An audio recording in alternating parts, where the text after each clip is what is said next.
So this is Node 2. This is a really cool module. Of course, most of these modules you'll see they have 4 sides, and they're put together. That way we could sort of work on a flat plane, either a wall, a floor, another wall, or the ceiling. But you know, again, all you have to do is turn yourself and your reference changes.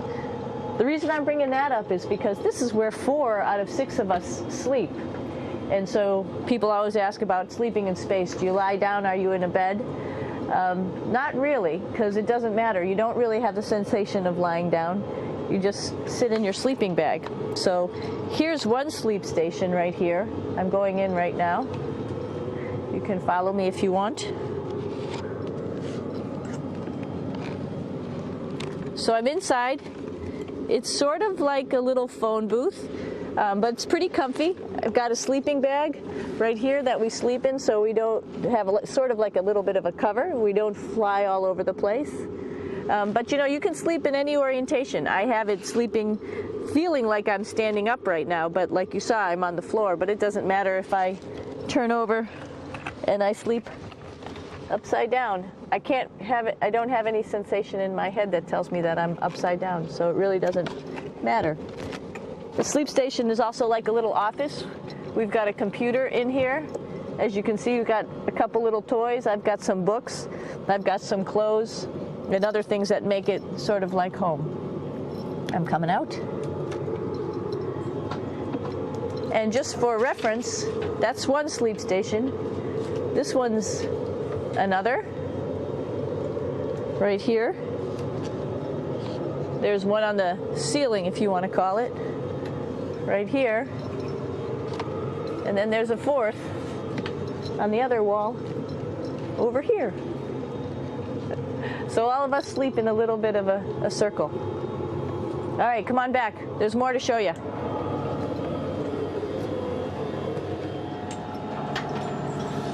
I know that there's some questions about how to use the bathroom and how do you actually live in space like normal, like at home. I mentioned real quickly about getting up in the morning and brushing your teeth and washing your face. Well, how do you do that? Well, here is the bathroom, essentially. You get up in the morning and we have a little kit, and it has all the essential things that you need, like your toothbrush and toothpaste and brush. See how much better the brush makes my hair look?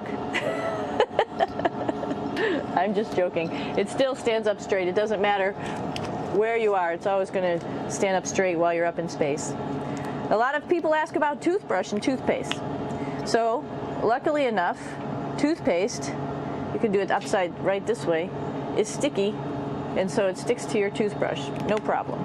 Another cool thing is that water sticks to your toothbrush too. If you can see it, I'll have some water come out. The water is pretty neat up in space. It'll stick to your toothbrush and it will make a big bubble, and that's just by surface tension. And then you can drink it. So a lot of people ask about what do you do with the toothpaste after you brush your teeth.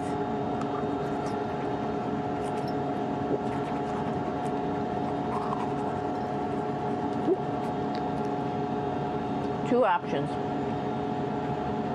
Swallow it, and it's sort of like mouthwash, but it tastes a little gross. Or you can just spit it out in a paper towel, and then you don't have to worry about it. Swallowing thing I wouldn't recommend at home. I'm only up here for 4 months, so it's not that bad. One of the most pressing questions about living in space, of course, is the bathroom. So let's take a look at that little piece of work. Come on in.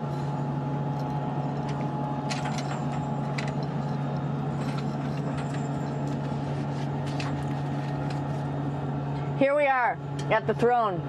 This is awesome. You might see the little, you might have noticed the little moon on the outside. This is our orbital outhouse right here.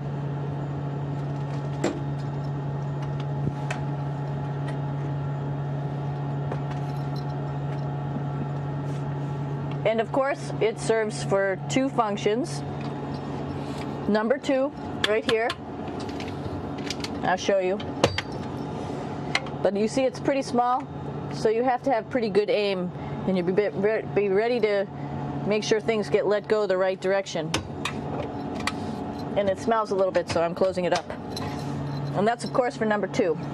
And this guy right here is for number one. So they're sort of two slightly separate functions, but you can do a little, essentially both, by hanging on right here and doing number one and number two. I might add it's color coded, so you really don't get it mixed up, which is nice. This is yellows for number one. And also there's a selection of paper. People always ask about toilet paper. What do you do with toilet paper? What kind of toilet paper do you have? We have gloves, just because sometimes it does get messy. We have some Russian wipes, which are a little bit coarse if you like the coarse type of toilet paper. We have some nice tissues, which are nice and soft if you like soft toilet paper. We have Huggies, just for any cleanup. You know, we were all babies once, and this sort of helps. And then if things get really out of control, we have disinfectant wipes, just to make sure we clean up here. Because, you know, just like the water I showed you, the number one stuff can sort of go all over the place if you don't aim correctly. And did I mention both of these have a little bit of suction, so they should keep things going in the right direction. But like I said, sometimes things get a little out of control if you are out of control yourself flying around. So we have lots of protective stuff. And of course, you do have your privacy. There's a little door, so other people know that you're in there. Here's a pretty cool place. This is sort of like in your house where everybody meets in the morning. After you wash your face, brush your teeth, you want to find something for breakfast. And this is our kitchen. You might notice there's all sorts of foods here.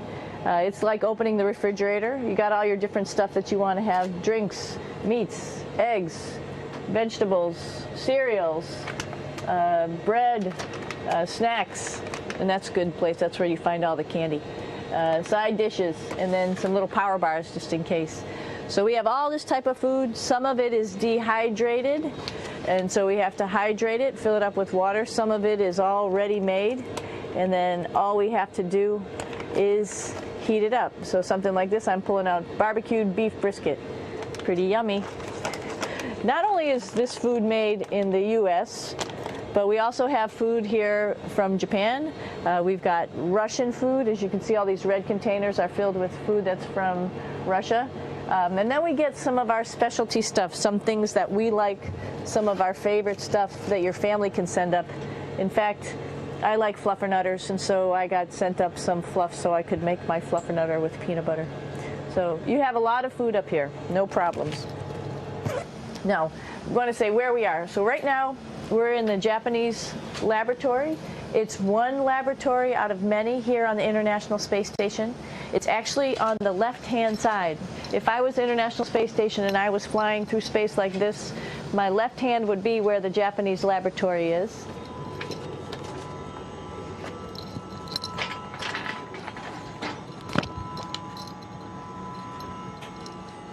So now again, we're on the right-hand side, all the way on the right of the International Space Station. This is Columbus, the European module. It has science experiments all over. You could see it looks a little bit crowded. And here we do a lot of our medical experiments.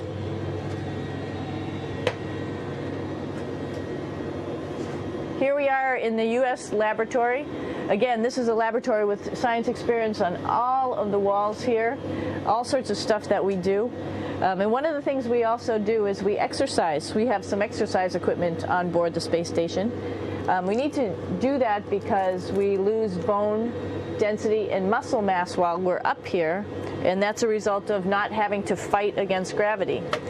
So how we keep ourselves in shape are with a bike, a treadmill, and a weightlifting machine.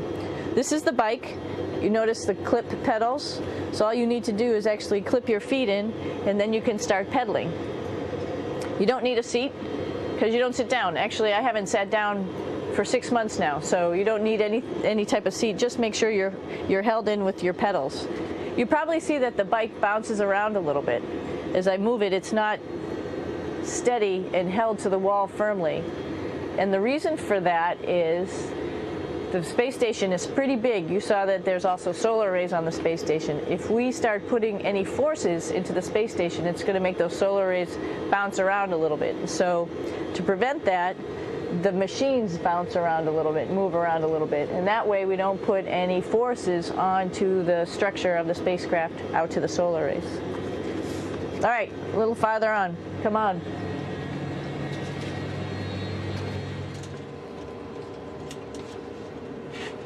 I'm here with my two buddies in the airlock.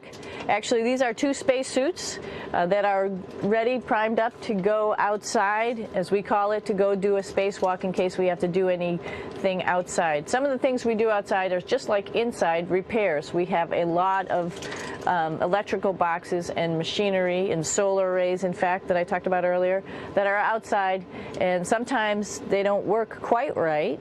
Remember, space is really cold and really hot, and it's also the vacuum of space with no pressure, and so some of the equipment doesn't work well all the time. So we might have to go